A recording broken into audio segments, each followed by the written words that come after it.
Hello, everybody, and welcome back to Talkn Tennis, the only tennis podcast you need to be listening to get all your headlines, results, and well-informed, unfiltered opinions. And trust me, we have plenty of those for you today. Don't forget, if you like what you hear, then subscribe to Talkn Tennis on whatever podcast platform you listen to get notified every time we release an episode. And, of course, help us win over those algo gods. I'm your host. They call me Adam the Animal, and I'm joined by my two partners in crime. First up, the only person who created more tension this week on X than what went down between Osaka and Cirstea, it's Chrissy P. How are you, Chris? Good evening, Adam. I'm doing well. It's been a busy week, causing a lot of antics, controversy on X. It's been busy. It's been keeping me very entertained and, hopefully keeping the X community quite engaged as well with my commentary on what this week has had to deliver us in the tennis. There's been a lot to talk about. And of course, if you want to keep up with all of Chris's antics on X, don't forget to follow us on X at Talkn Tennis. There is plenty of ammunition that Chris will give you to respond to. And secondly, we've got the man who he's played in 40-plus degree heat so regularly, he never cramped once. He only tore a few ACLs instead. It's Vargos. How are you, Adrian? That intro. Wish it went true, but yes. Glad to be here once again. And yes, I'm well acclimatized to the 40-degree heat. Love the heat. And if only my knees were up to the challenge. But that's the way cookie crumbles. You moved at all on a tennis court. Well, yeah, I think tennis might be my downfall. I can go a whole career playing soccer, but playing doubles with Chris just did the job. Maybe I was too busy carrying the team. Maybe that's why. I think so. To realise that you had completed no preseason preparation leading into it. Nah, let's not get bogged down in the details, boys.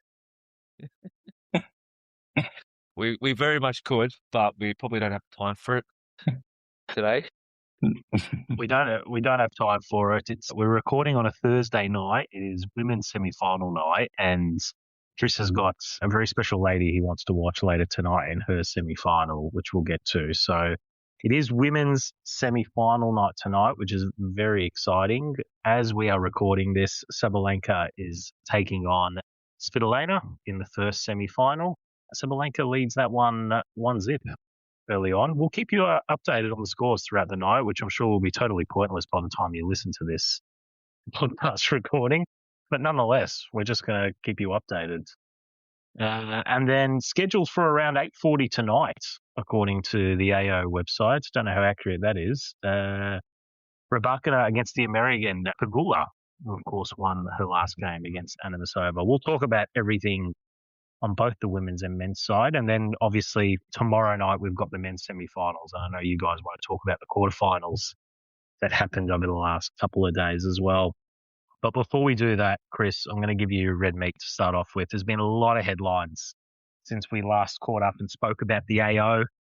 We've got Sinner survives on that infamous Saturday afternoon where the roof opened, the roof closed. I don't know what's going on. He's in ice baths. He's taking IV drips, but he survives. And Naomi Osaka got into her own controversy with Kamon's mid-service game, and now she's wrapped up and gone home. One of your boys as well, Learner Tien, he shocked the world, absolutely destroying Medvedev, which seems like a lifetime ago. And then we got the big controversy yesterday with Lorenzo Musetti up 2-0 and unfortunately having to retire against Novak Djokovic, who will take on Jannik in Friday's semi. Chris, there's a lot that's happened. What's pissed you off the most this week?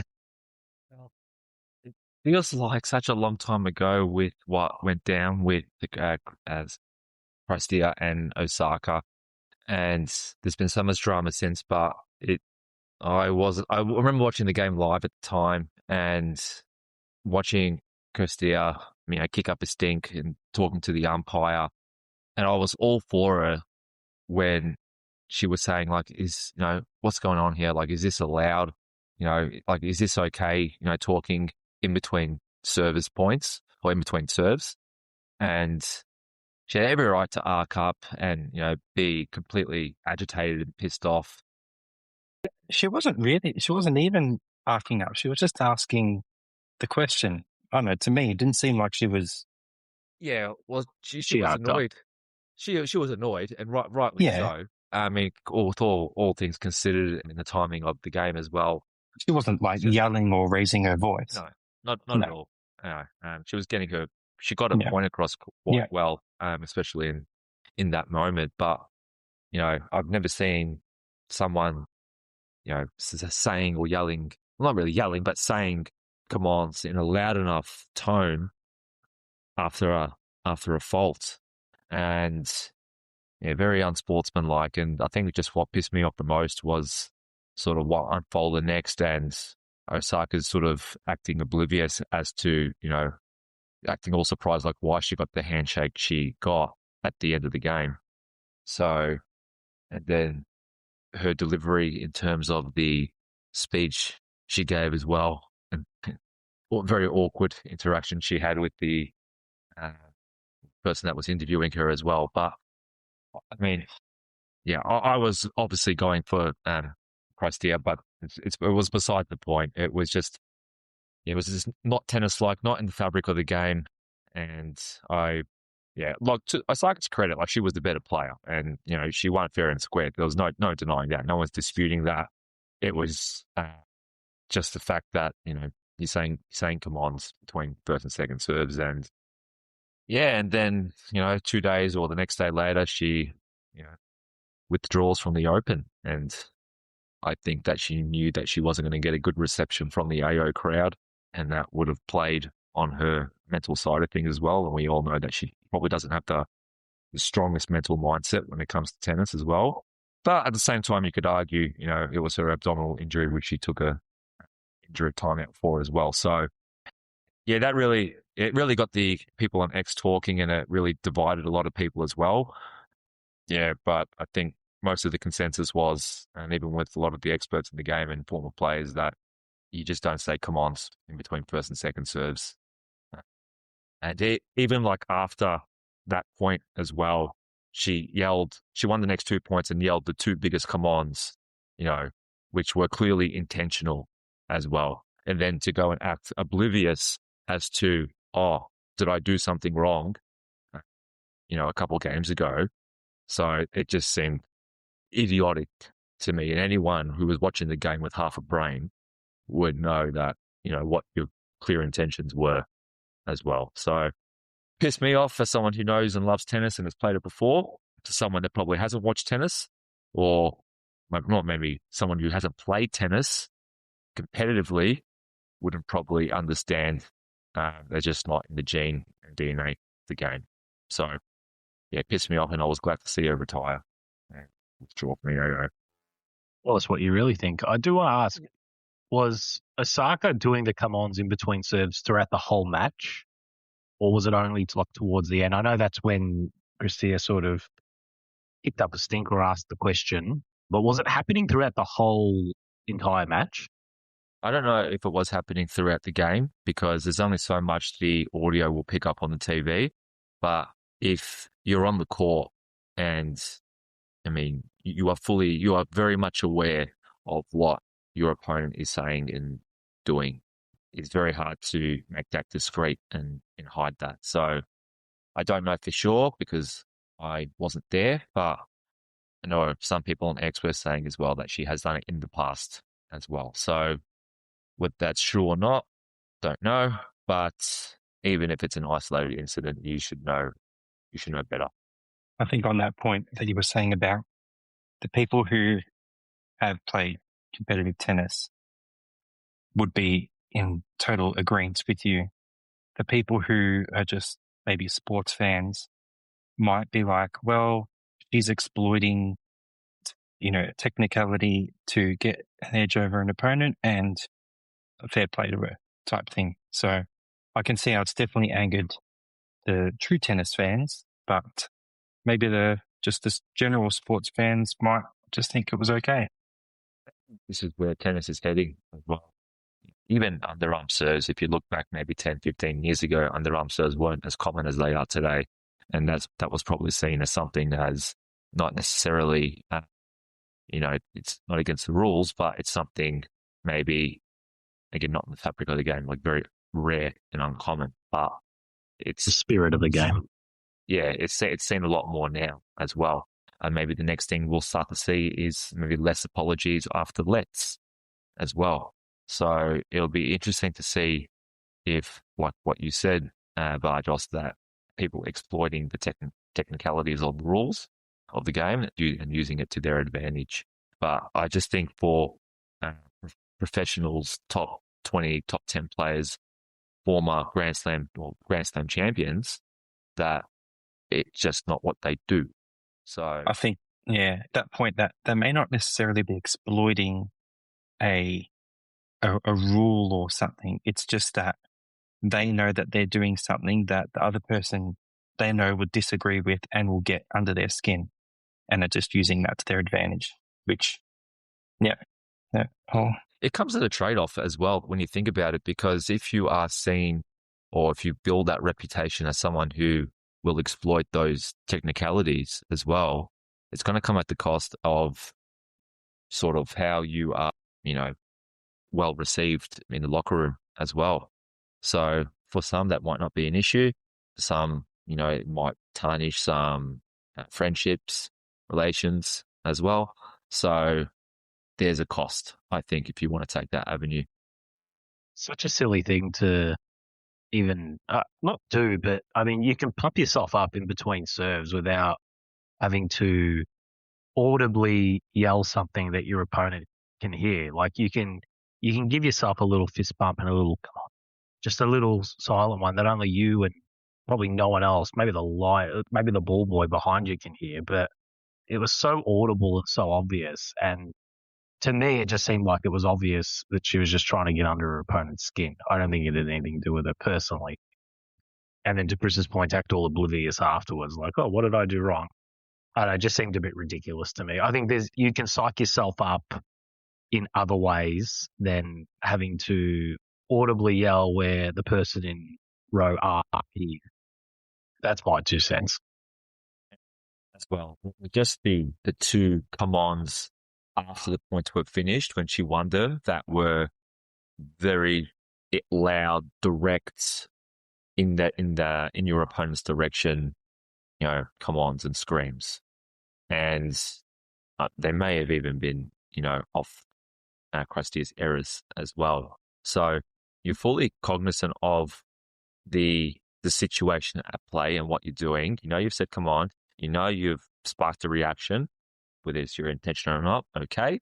And then you go and deliver sort of like the 2 nails in the coffin with, 2 more come-ons, and then acting oblivious to the situation as well, which that's where you make yourself look really, really dumb and very unlikable as well. I think that point that you mentioned, a bit past. She had that abdominal injury, but she definitely doesn't have the mental capacity to deal with a whole crowd being against you. I think she has she has spoken out about mental health before, has she not? From memory, but I just don't think she would have been able to cope with that. So maybe a bit from column A, a bit from column B, but we'll never know. You're also like, I don't think it's just an etiquette thing. I think you got to, player serves a fault, they're about to serve a second serve. The expectation is there's silence from the crowd. The expectation is the ball boy's finished doing what he's doing or what she's doing. It's meant to be still, it's meant to be silent before a second serve.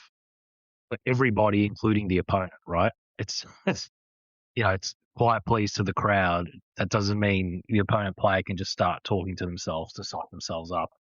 It's the same conversation I was having last week with you guys about Tsitsipas having a conversation with his coach while his opponent was trying to have his second serve, and the guy just stopped and looked at him and, what are you doing?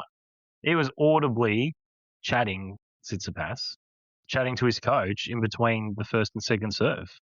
That's the same thing to me. It's not on. Yeah, that's right. And that's why Saran had every reason to say, so you're just allowed to talk in between serves. It's, Not talking to your coach, you're talking to yourself.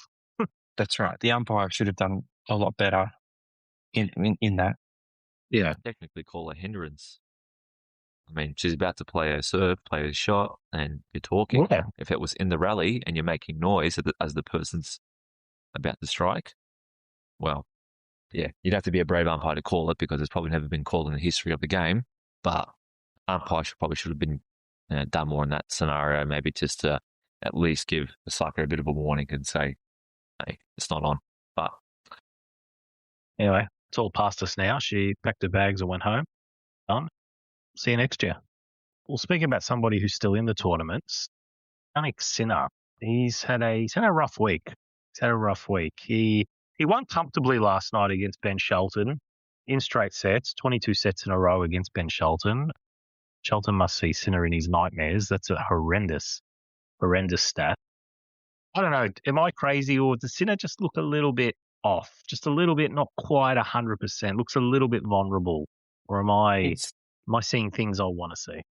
Bit like zombie-like in between points, but then the point starts and it's like magic. He's running about and scurrying around the court.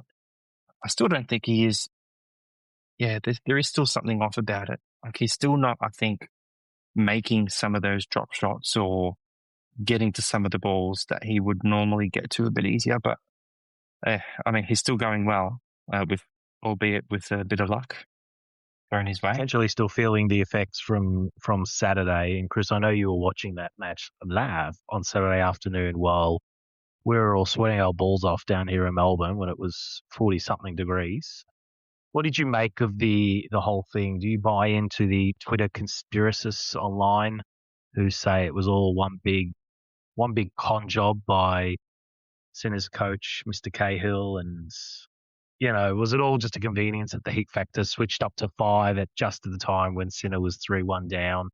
Or was it just it was fucking hot, ladies and gentlemen. Let me tell you, I live in Melbourne. It was fucking hot. yeah, And I wasn't playing tennis. very unbearable conditions. It was even hard just to be outside for 2 minutes in full sun without feeling like your eyes were going to pop out your head. So, but to answer your question, I think that if Sinner's coach had any influence on having preferential treatment for Sinner in terms of what's going to be the best outcome for him in terms of when he plays, it would have been that he plays in the evening as opposed to the day. And they would have obviously known the fact that it was going to be 40 plus degrees and that wasn't in their best interest. So for all the conspirators out there, if they were going to, hatch something up, then it would have been that Sinner plays in the evening and not during the day. But I think the conspirators come out from the match afterwards, where it was changed to the night. Was that right? Yeah, his next match he was scheduled to play at night on Margaret Court Arena. yeah, And then, of course, Djokovic. I'm saying, though, that they would have known the weather leading into that tournament. And if we rewind back to last year when Sinner played Ruud in perhaps the quarters or semis, whenever it was, when I was watching that game against Faziri, it reminded me of that game because Sinner was in distress. It was a hot day, not as hot as what it was on Saturday, but it was a very hot day. Sinner was in distress. I think Ruud was leading,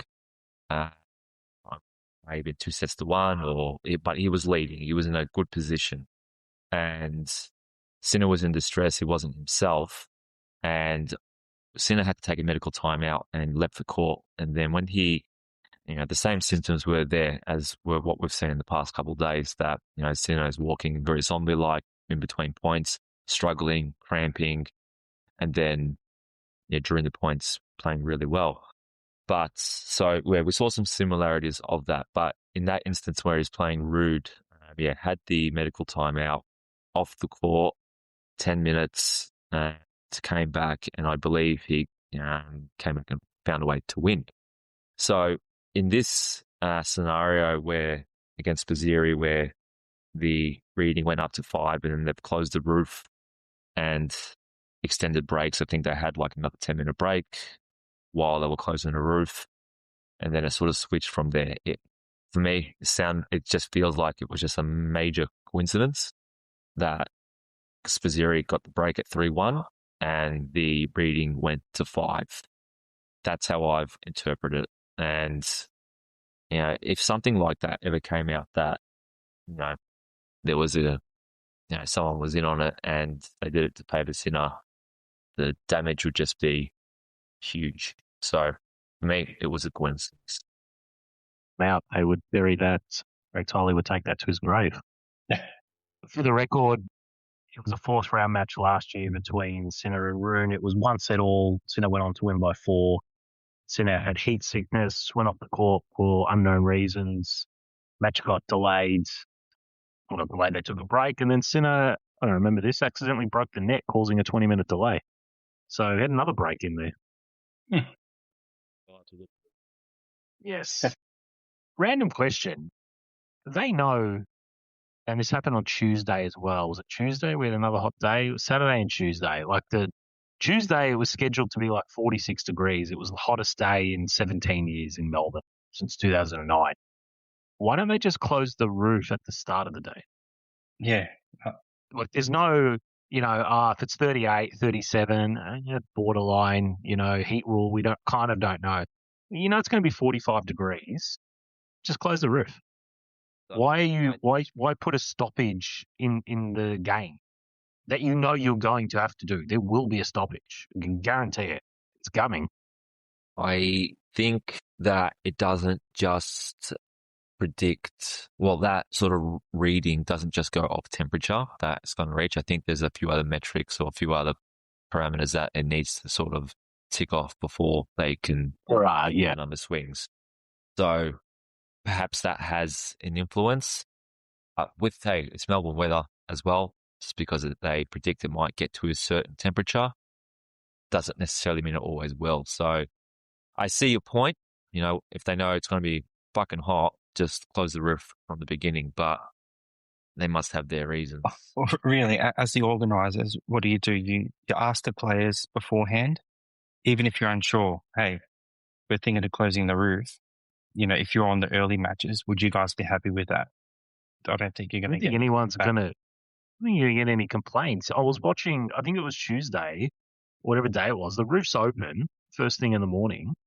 The sun is just beaming down on the court. The spectators that are sitting on the wings behind the umpire on the other side, they're just sitting in blistering heat. I know, Adrian, you would love that, but for the rest of the folk in the country, they would not love that. It's like, I've just paid $200 to sit on these sideline seats, and I'm sitting in 40-degree sun, and there's a roof that they're not using. I'm sorry, it just seems moronic, to be honest. You're going to need to close it. Just close it. Yeah. And if they did that, Sinner would have been screwed. Mm. Wouldn't have had that long break. From the beginning, that it wouldn't have mattered in terms of the position they got to. That maybe that too. Had a 3-3 game to 1 lead. Because clearly the heat affected Sinner, and the heat affected him. So who's to say that if there was a closed roof that he would have got to the, feeling that he got to and, it distressed him. So there's no way of knowing, obviously. But I think we can all agree that Sinner does not like the blistering hot conditions. It does a number on him. But to his credit, he finds a way. He still won 2 AOs. Yep, he finds a way, and despite him looking like an absolute wreck, he throughout the points he leaves it all out there and grinds his way through. And you wouldn't know playing the point or even watching it that he's in the hurt locker. But he probably plays it really well as well. He might lower his capabilities for certain points, maybe not overextending himself when, it's maybe love 40 or it's not his serve. So, and to his credit, what we've seen is that he's running down the service clock as well on his serve. So he's using every bit of the clock to regenerate and recharge. So he's a pro athlete. He's best in the world. 1 of 2 of the best in the world. So last night, Chris. It's very high level tennis, man. And the gaps between, 1 and 2 to 1 and 2 to 5 to 5 to 10 the gaps are quite large in terms of skill level. But the game itself, Sinner didn't do. He just played his normal game, and hard from the baseline. And Shelton, big forehand, big serve. Backhand was letting him down quite a bit. Quite disappointing from Shelton that he couldn't even scrape a set from him. I really liked his game in previous rounds, Shelton, and thought with that amount of power that he could potentially may even take the racket out of his hand if he finds his forehand enough. But perhaps the conditions weren't to his favour as well. But we can't really blame the conditions. They are what they are. I think on a hotter day, it was quite cool yesterday. On a warmer day, where balls would have been flying a lot more, probably would have been a bit more to his advantage. But Sinner is quality right now. Yeah, we really saw that on display.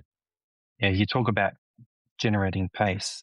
On if he was able to use his forehand, but when Sinner wants to and he just cranks it, that speed difference on his ground strokes compared to Shelton is just, it's phenomenal. We spoke about it last year on the pod about the points difference between the top two, the difference between 2 and 3 compared to 3 and 1,000 or 3 and 1, 100. Yeah. There was a larger gap between 2 and 3. So, I think that speaks volumes, not just in the terms of points, but quality as well. Shelton, to me, just didn't look like he had the ground strokes or the rallies to go with Sinner at all. As soon as it got to 8, 9, 10, 11 shots in the rally, it was just going to favour Sinner more and more. To me, it's probably de Minaur and Musetti are probably the only guys I can think of at the top of my head who can potentially rally with someone like Sinner right now, like really hang with him. Shelton just not there. He's got the big serve, he's got the big forehand, but he needs things to go his way for him to beat someone like Sinner. 22 sets in a row is just, that's telling in itself. I think they said on commentary last night there was a lot of tiebreakers in there, but and this is what the good players do. And we can talk about Alcaraz and de Minaur as well. When it comes to clutch points, that's when the big guys, they deliver. When it's Alcaraz was down love 30 against de Minaur, 5 games in a row on serve? He still won. He still held serve every time. And it's when those clutch points come, the big names deliver. Unfortunately, Shelton's just not there yet. Even throw Djokovic in this mix as well, is the fact that they can play long, hard points consecutively hard with, these top guys, top 20, 50, whatever it might be. Sure, they can probably, maybe 1 or 2 out of 10 times have that enduring rally, but it takes a lot out of them. And the pros, Sinner and Alcaraz, is that they can back it up point after point and point. And, tennis is very much a momentum game as well, where you might lose 5, 6 points in a row and it might look like you're getting lost, lose the next 2 games. But they can swing that back in their direction or halt momentum and get it back or it gets away from them. So, what, to your point, Adam, when Alcaraz was at love 30 for 5 games and de Minaur just could not get enough break points to secure a conversion, it was purely the fact that Alcaraz found a way to win the point. So that's the thing. It's to beat them, you need to sustain you need to play out of your skin. You need to sustain a high level for 3 hours. And that's just them playing normal as well. So if you get them on an off day, and he saw Alcaraz in that first set against de Minaur, he started off the game really well with 7 straight winners, and then de Minaur thought he got himself back into it, but not because of his own skill, but because of the fact that Alcaraz led him, and with unforced errors. They were playing long rallies, 10 shots plus, de Minaur hanging in there, what he does, and Alcaraz was giving him to win, but like those points after 10 shots. But you didn't see that in the second, third set. And Alcaraz just went to another level. It wasn't the fact that de Minaur dropped. It was just Alcaraz just went higher. and their levels just elevate beyond what any other player can get to. I feel like the Particularly with Alcaraz and those- De Minaur match was played at a higher level than, say, Sinner and Shelton. Do you think De Minaur playing? I don't think De Minaur played that bad, particularly in the first couple of sets. He kind of just lost confidence by the end of it. But I feel like he was just trying to do a lot because he knows he has to do a lot to beat someone like Alcaraz. You think if he played like that, he could have potentially pushed someone like Sinner? Because I feel like watching that game and then watching Sinner and Shelton, I feel like they were just two totally just matches played at a completely different level. Not to be disparaging to Sinner, I just think he did enough to win, but I just feel like, yeah, De Minaur and Alcaraz were just playing at a completely different level. Certainly appears that way as well. If you're actually watching the game and watching the points, not just looking at the score line, that's where the difference lies as well. Yeah, it might have been 6-1, 6-2, I think it was, for De Minaur's in the second and third set, something very lopsided. But the points, though, were extremely competitive. I'm sure if you looked at the points in those games where some of them going to juice or 30 at least, there weren't like 40 love games where De Minaur put his head down in the rack away and it was finished. Look at the match time. I'm sure it went for an extended period of time, considering they only played, fewer games in that second and third set. So it was, purely the fact that Alcaraz gave him nothing. And De Minaur, like you said, tried to do too much, take a few risks, but that's what you have to do. You have to redline. And Korea was saying that as well, even in last night's match with Shelton, that you just got to push that dial up a bit against those top guys. Don't let them give them a chance to play an extra ball to get back into point as well. How many times they'll fucking get shots off their feet, as Shelton's serving 230 bombs instead of returning them back on the baseline. Crazy, unheard of. Some of his serving was outrageous. Shelton's 210, 215 kilometres of straight at Sinner's body, unreturnable. Served the fast on some instances. Some instances, yeah, just couldn't do it consistently. The body serve seemed to work quite well against Sinner. Sinner kind of moving out of the way or, not reading it properly, whatever the case was. But, wasn't able to be as consistent with it. Right. Another man who was playing out of his skin, but unfortunately had to retire with a suspected groin injury, Lorenzo Musetti. He was another one who was playing incredible tennis, and I think was a chance to ruffle a few feathers. I didn't get a chance to see this one because I was working. Any thoughts on the Musetti-Djokovic match, Adrian? Yeah, very interesting. I think at the end of the day, Chris, you spoke about this, the champs, they get the job done, and it's not just, your tennis ability obviously plays a big part, but your conditioning, your body conditioning also, and physicality plays such an important role. If you can't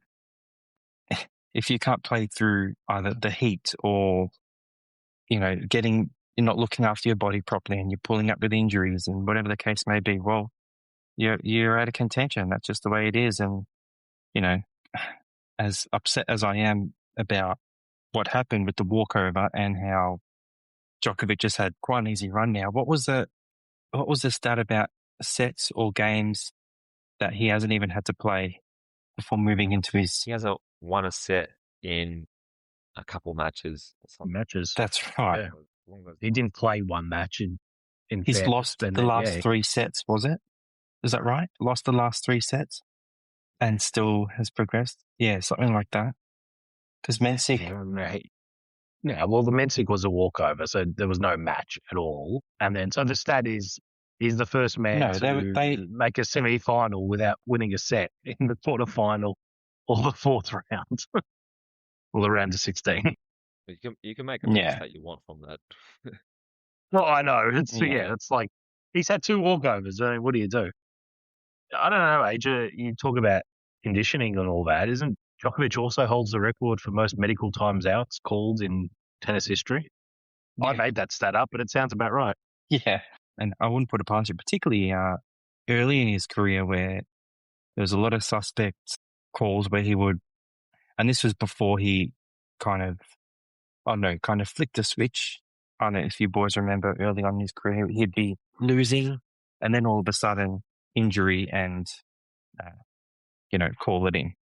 I don't know if that's just my biased opinion here, but Chris, feel like Chris that knows was all one of about it. It's the playbook was simple: trail, the medical timeout, get treatment, walk around the court like you're a zombie, but then turn into Superman while the point started. Yeah. Oh, and then if I stuff up a shot, just aim and grab a body part. He did that. Yeah. He did that. Is that the playbook, Chris? He actually did that. No, I was hoping he'd continue it because it would be all over X. I was just waiting for it, but he only did it one shot where he buried one into the net and he sort of just threw his body weight forward, and McEnroe was just saying, yeah, you gotta, step forward. And, was talking about like his technique and shit, like, giving him advice like he's a 12-year-old, like he's a junior. And it's like, no, this is what he does. And I had the perfect YouTube video ready to go to reply to someone on X if they were making a comment on that or were going to post that video. But no one did. He only did it once. Is this that famous clip of him? Yeah. It's got like four or five different, tournaments. But yes, Adam, go on, tell me. Very patient waiting here. I had to check the scores, and I can't believe this, but I am on Reddit, and Sabalenka has been called for hindrance. I'm not joking, everybody. Really? All I can see is, obviously, I don't have the sound on, but she's hit a big looping forehand. It's just fallen in, and then the points just stopped. I don't get it. I don't understand. Could it have been a delayed grunt, says, I'm guessing. So I'm guessing there's been a delayed grunt, and we're getting hindrance, ladies and gentlemen. I'll just play it again. So yeah, big looping forehand, lands in. Reading the comments. Elena gets it back. She stops. Heated. Oh, this is reading the comment. Headline commentary, bunker in Australia too. Alicia Molik against the umpire's call, saying it was just another grunt and does not agree with the decision. Elena Dokic sort of agreed, referencing Sabalenka's previous two matches, among others, saying she needs to be really careful here. And Sam Smith basically refused to comment other than to say she didn't want it upsetting the flow of the good match so far. So she was playing Switzerland. I'm not a fucking fence sitter. I don't want to disrupt the flow. Make a fucking call. You either agree or you don't. Oh, sorry, that pisses me off.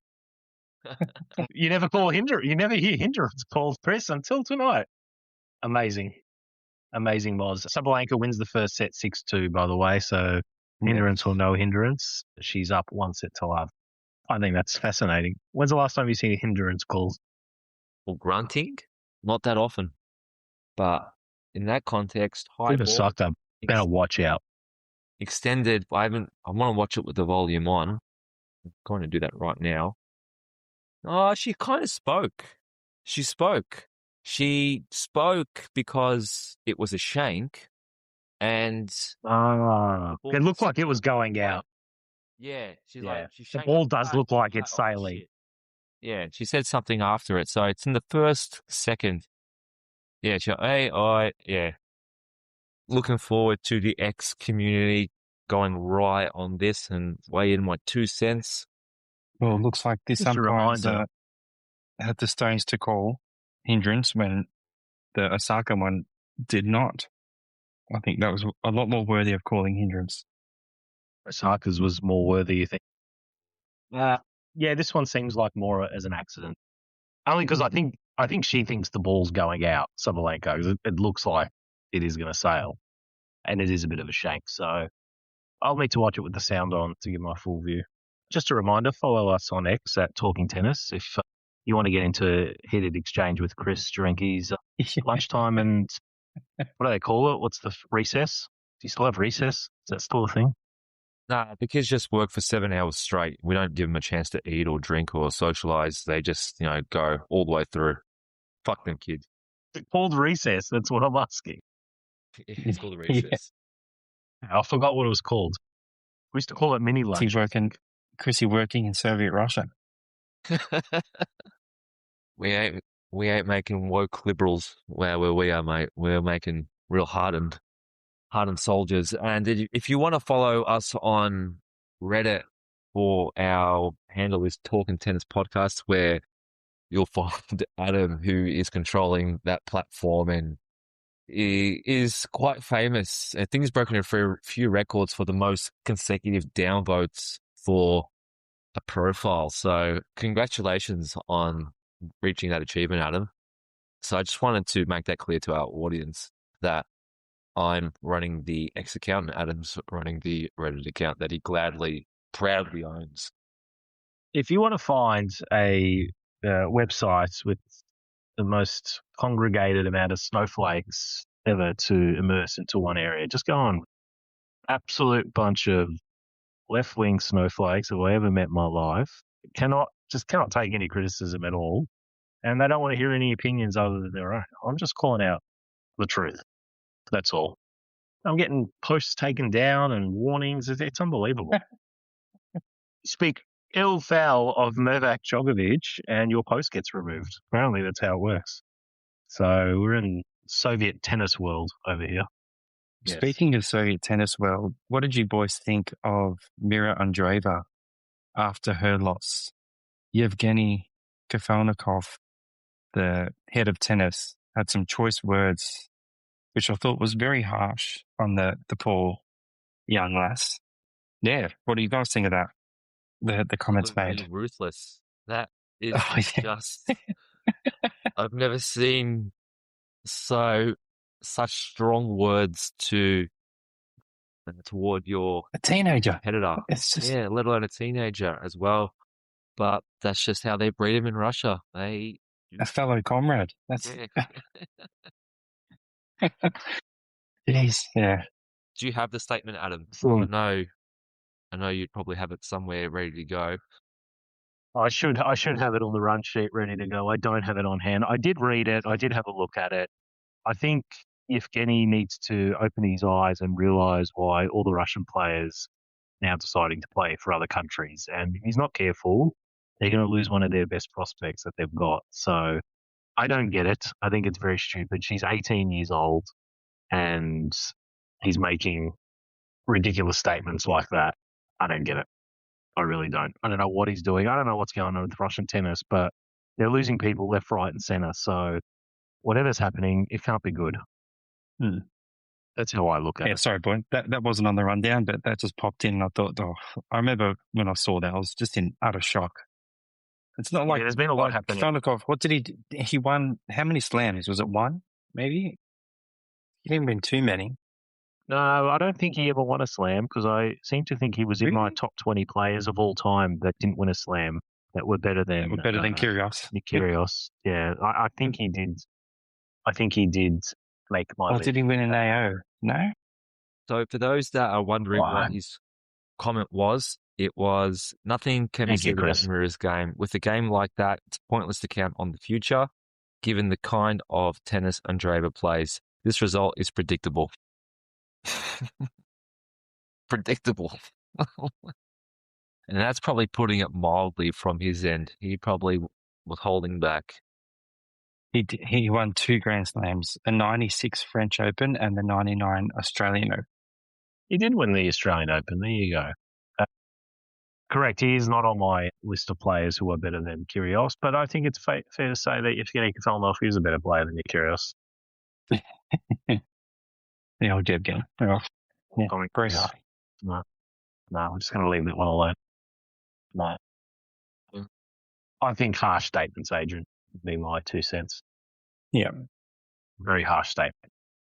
Do we want to preview the semi-finals of the men's and just give us our 2 cents? I think we all picked Jannik Sinner to win the tournament when we discussed this last week or the week before. I think it was both weeks. How are we feeling about that pick? Or if we had the opportunity to change, would we change it to Alcaraz? Yeah. Because I think he is going to win it.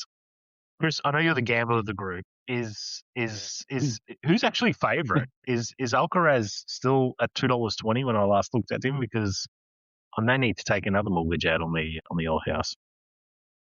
Didn't you say $1.60 the other day?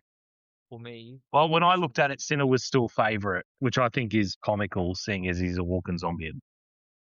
Adrian, your thoughts on the semi-final, please.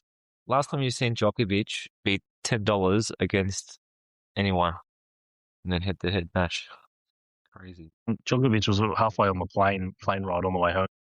Considering Djokovic, that might be not the worst money dropped, considering he'd be coming in very fresh. Hasn't played a lot of tennis.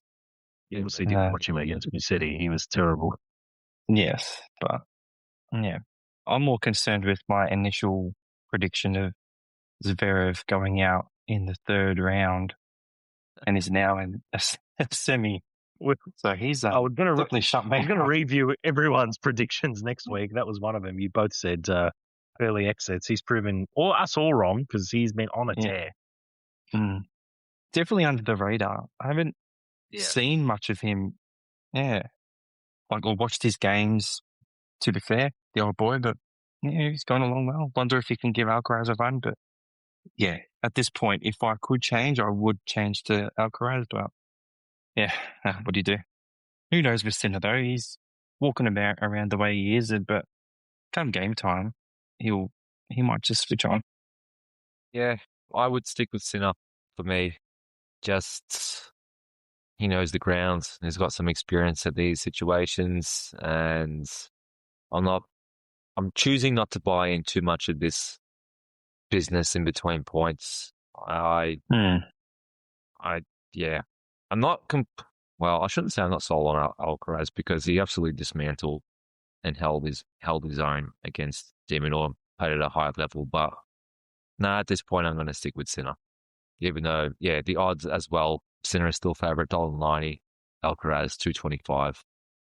Still get 21-1 for Zverev as well.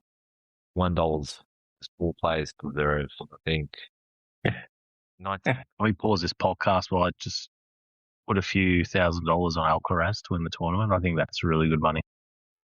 Yeah, $850. Fair enough. To bet on Djokovic and Zverev, or it's Djokovic or Zverev. So the field to win either one, $850. It's a waste of money. Neither of them are winning.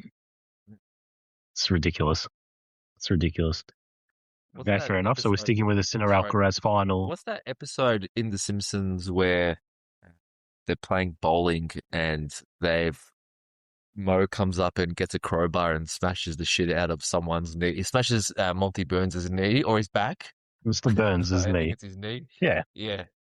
So what's he put it back in place so he could bowl. Sneaking into the AO with a big cricket bat. Maybe I'll just walk in with a high-vis jumper and a ladder and say, I've got work to do. And I'll just throw the ladder at fucking Sinner and he's out of the tournament. Well, like Djokovic's luck, there'll be some Serbian out there that'll be up to no good. Good luck getting close to Sinner, by the way. You think you're getting close to Sinner? You have no chance. Repairs on the roof, mate. It's just I got the ladder.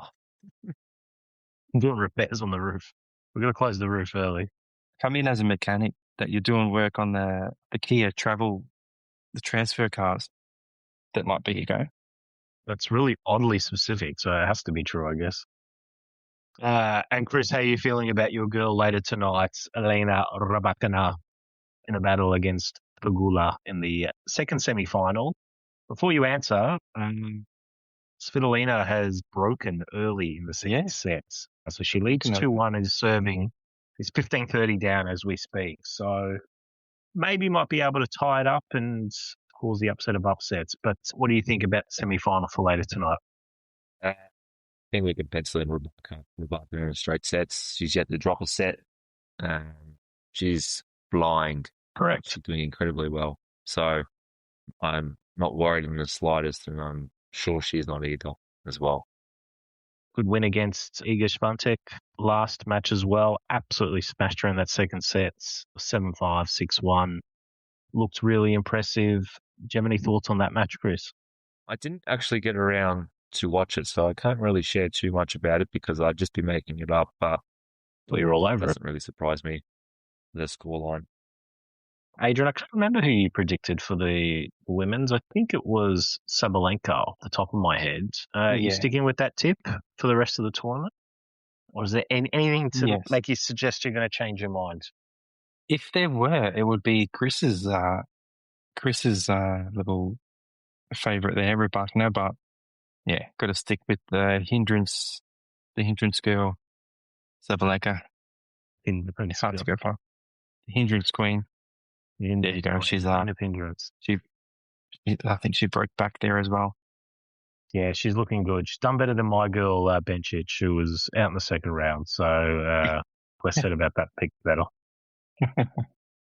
Need to go recoup my losses on that one. Chris, I don't know if you wanted to touch on Learner Tien, but he had a big win against Daniil Medvedev before going on to lose to Zverev in 4. I know he's one of your favourites, even though you claim he's not one of your favourites, but he is one of your favourites. Do you think he's in for a big year this year? Do you think it was a bit of not a fluke, but a bit of a flash in the pan? Or he was impressive from what I saw in that match. Do you think he can maybe go on and have a big year, finish in the top 10, cause a bit of damage? Yeah, look, he was very solid in his matches as well, really showing his talent, showing his worth, and why he really belongs in top 25 rankings as well. So, yeah, if he's going to have a big year, he's going to need to stay fit, stay fresh, and look, it's the start of the year as well. So it's very hard to predict, how a player is going to play over the course of an entire year. Some drop off, go through patches as well. So, yeah, I think we'd all love for him to go deep at tournaments more often than not, particularly Grand Slams, and just be a consistent figure as well on, thousands tournaments as well, getting into the last couple rounds. So the question is will he take out a thousands title this year? Will he make his, really have his big breakthrough? I say will he. I'm not saying he is. That's sort of, what comes next for him as well. I think for an objective for him would be to, make maybe a final of a thousands as well. But I think for him and his development, just for him to be a regular figure, especially in the second weeks of slams, and going deep in thousands as well. We'll watch for this year. Gents, we're nearly at the top of the hour mark. Chris is busting to get a beer out, get some snacks out, and watch Rybakina well into the night. Before we move on to our last segment and everyone's favourite segment, Battle of the Spuds, do we have any other thoughts on the Australian Open at all? Good, bad, ugly, different, everything in between. Good old Stan, the man. A good shout, Adrian. His final play against Fritz. His final ever point won at the AO Open was absolute cinema. I don't know if you boys have seen it. Just a classic Wawrinka backhand. Something I found interesting was some people were analysing that point in particular and how most players would have normally run around, open up their body for the forehand.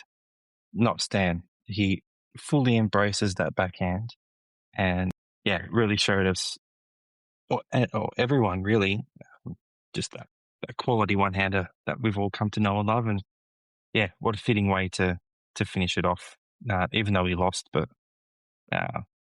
great way. Had a beer with Craig Tiley at the end.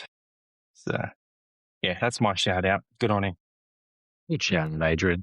Good send off to a champion of the sport, past winner as well of the tournament. He put in some good matches as well. His match has probably been the most eventful of anybody. He was prior to the Fritz game. Was that a 5-setter or no? The match before was a 5-setter. The match before was a 5-setter. I don't know if that one was, but we haven't had many big 5-setters on big courts. But his matches have been the most exciting matches. When you look at the results, there hasn't been many. I don't think there's been any 5-setters, to be honest, on like Rod Laver or even Margaret Court. Yeah, a lot of straight set wins, but I think it was mentioned about how many 5-setters he's played in his career. So he's definitely up there with the amount of 5-setters. Absolute glutton for him. And suck up for punishment. Yeah, good on him. Sad to see him go, and we'll miss that backhand. That's for sure. Just a little send off, Adrian. What about you, Chris? Any final thoughts on the AO? Obviously, we'll wrap up the tournament in full next week, but any preliminary thoughts? For the Grand Slam experience should look like and feel like. My only recommendation is that they increase the number of hectares daily through the tournament. I feel like that's something that a lot of people would benefit from, and particularly hectares as well. So they need to do better in that regard and get more hectares. That was the highlight for me in terms of the AO experience, was that fried chicken burger. Simply outstanding. Keep it up, Craig Harley. It's not too late for you to go and attend and pay him a visit, mate. Could you imagine the You lines? still got a few more days. They'd be quite thin, the lines. I reckon I wouldn't have to wait very long as well. You'd be right. The line is long. There's always two Shake Shacks you can go and visit. So apparently there's two locations, one on the west wing, one on the east side. Yes, they are. And I was proven wrong. Adrian gave an idea or had a suggestion that maybe there was another Shake Shack inside, and I quite firmly told him to get fucked and fuck off. That was the most stupidest idea I've ever heard. So, and lo and behold, that we got sent a picture of a Shake Shack. Was it in Margaret Court or I don't know what stadium or it was in, but yep, there were two. It was in John Kane. The funniest part is I had no idea about that whole backstory, and I just sent a picture of Shake Shack in John Kane. Go, hey guys, found another Shake Shack.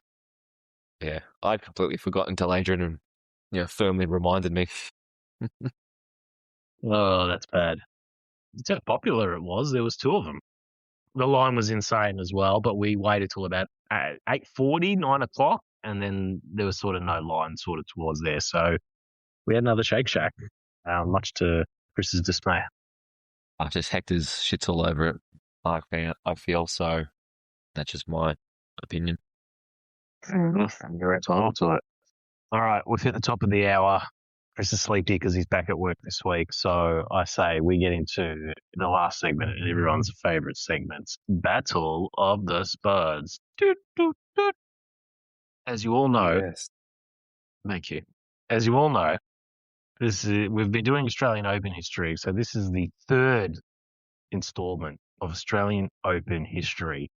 We started a little bit easy, some freebies. I had a little bit of feedback saying this quiz is fucking easy. What the hell's wrong with you? So I took it on. Yeah. Last week's quiz was AO history hard. And during the week, I just sort of cracked the shits. I said, you know what? Fuck you guys. We're going to do AO history, part 3, Mission Impossible. Today's quiz is impossible. I've set this quiz so you get nothing right. I want to end this quiz at 0-0. That is my aim. Let's see how we go. Wants to park the bus, Mourinho. Let's go. I've parked the shits. I've parked the bus. I'm done. I'm done with this shit. I'm sick of the comments. I'm sick of the I'm going to get one question and just park the bus. Yeah. I ask a question, I give 4 answers, and I get, oh, you really should have provided that answer instead. It's like, I don't want your feedback, so fucking guys. It's Mission Impossible. Hates feedback. I mean, here you are criticizing That's the rich. Reddit woke community that can't take any feedback, and then here you are. We give a bit of feedback, and geez, the hypocrisy is real here. I've taken your feedback on board, and I'm channeling it in my own way. I'm just going to make the quiz harder. Go fuck yourself. All right, let's get into it. Bring it on. There'll be 6 questions in multiple choice, and then we will, of course, end on a Who Am I? Again, Australian Open related. So, are we ready? Got the chat box. Adrian's onto it. I don't see Chris's chat box open, but How would you know? It is open. please have your chat box. Yeah. And if you are listening to this, can you please open up your chat boxes and you can just say the answers out loud and we'll wait for you as well. Thank you, Chris. Stealing my thunder again. Don't forget to participate at home in today's Australian Open Impossible quiz. This is hard, very hard. If you think you got what it takes, go in the comment section, go on YouTube, Spotify, Apple, just leave comments, random letters. I will tally up your scores and I will tell you how many you got right out of 6. So please feel free to participate. Stop what you're doing. I don't care if you're driving, just ABCD. That's it. It's not that hard. All right. Are we ready? Let's go. Question 1. The Australian Open has not always been held in Australia. In 1906, the tournament was hosted in which New Zealand city? Was it A, Hastings, B, Auckland, C, Christchurch, or D, Wellington? In which New Zealand city was the Australian Open held in 1906? A, Hastings, B, Auckland, C, Christchurch, D, Wellington. Adrian has locked in C, Christchurch. Chris has locked in B, Auckland. This makes me sick because one of you has guessed this right, which just totally gets rid of my 0-0 thing. Congratulations, Adrian, on your guess of C, Christchurch. That is correct. All right, fight the boss. Let's go. Very good start for Adrian. Yes, the tournament was the Australasian Open back then, and they actually shared the tournament with New Zealand. So the tournament was also held in Hastings, New Zealand, in 1912. There you go. Fact. Times were different back then. I'll get back to you on that one next week. Maybe that can be part 4. Rocket Rod's grandfather. Unbelievable. I think Rod was watching in the stadium. Yeah. Question 2. The men's singles trophy is named after Sir Norman Brooks. What was his on-court nickname during his playing days? Was it A, the Musketeer, B, the Gentleman, C, the Wizard, or D, the Player? The men's singles trophy is named after Sir Norman Brooks. What was his on-court nickname during his playing days? Was it A, the Musketeer, B, the Gentleman, C, the Wizard, or D, the Player? Chris has locked in A, the Musketeer. Adrian has locked in B, the Gentleman. The answer is C, the Wizard. He was known for his magical variety and intelligence on court, not his power. Sir Norman Brooks, the Wizard, was one of the first true Australian superstar tennis players, becoming the first non-British player to win Wimbledon in 1907. And at home, he won the Australasian Championships in 1911 and was also instrumental in leading Australia to 6 Davis Cup victories. So quite the player back in the day. No points from either of you. Adrian still leads today's Battle of the Spuds 1-0. Question 3. Who was the last British man before Andy Murray to reach the Australian Open final in the Open era? Was it A, Tim Henman, B, Jeremy Bates, C, John Lloyd, or D, Buster Mottram? Who was the last British man before Andy Murray to reach the Australian Open final in the Open era? A, Tim Henman, B, Jeremy Bates, C, John Lloyd, or D, Buster Mottram?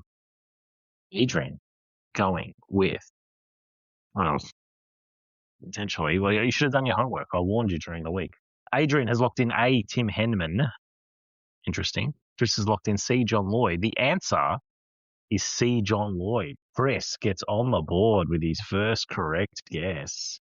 John Lloyd reached the final in December 1977 where he lost a 5-set heartbreaker. So he was the last man to do it before Andy Murray. We are tied at 1-1 as we go into question 4 with 3 questions to go. In the sweltering 1953 Australian Open final, Ken Rosewell famously drank what beverage during the changeover to keep his energy up? Was it A, a Coca-Cola? Was it B, salt water? Was it C, a cold beer? Or D, a sweetened warm tea? In the 1953 final, Ken Rosewell famously drank what drink during the changeovers? Was it A, Coke, B, salt water, C, a cold beer, or D, sweetened warm tea? Chris, do I have you locking in salt water? Is that correct? Salt water? Is that what you've locked in? Okay. Yeah, that's right. I'm just checking because I can't keep up with the chat box. Adrian, locking in sweetened warm tea. The answer is sweetened warm tea. Well done, Adrian. That is correct. What an idiot. It was 37 degree heat, and he said he drank the sweetened warm tea to stay energized during the changeover. Warm It's tea ridiculous. and a blistering hot day, It was sweetened, had sugar in it. as if you wouldn't. Adrian. Frothy. Should. Adrian, you lead today's Mission Impossible quiz 2-1. So much for my 0-0. I should make it maybe 6 multiple choice answers next time. Maybe that's something I'll take up with myself during the week. Question 5. In which year did the tournament officially switch its court surface colour from rebound ace green to velocity blue? Was it A, 2005, B, 2006, C, 2007, or D, 2008? In which year did the surface colour change from green to blue? A, 2005, B, 2006, A, 2005, B, 2006, C, 2007, D, 2008. This locks in 2006. Adrian locks in 2008. The answer is 2008. Adrian gets that one correct again. Chris, I thought you would get that one. Because Safin, you'd get Safin. Mate, Djokovic won. Safin won. Yeah, but I just remember Safin winning around that time, and it was green. And yeah, no, that's all I went off. Really? 2005, 2000. Nothing else. So you just went up. So you just don't know. He won in 05. It becomes a blur. Friend, leading 3-1 as we go into the last question. Don't forget, we've got Who Am I as well, where Chris can catch up, as he always seems to have to, as he tries to stay awake, as we're at 1 hour and 13 minutes in of this podcast record. It's not even 9 o'clock yet. Fucking hasn't even come on yet. Last question. Playing along at home, don't forget, just drop some letters in the comments. I will tally them up. Which of these male tennis players won both the Australian Open junior title and the senior title? C. Courier, D. Becker. Which of those players won both the Australian Open junior title and senior title? Chris, do I have Edberg for you? And Adrian, I have Federer for you. I think that's correct. The answer is A. Stefan Edberg. Chris, well guessed. And much needed as well going into Who Am I? So with that, Adrian, you lead 3-2 as we go into Who Am I? I thought this was supposed to be impossible.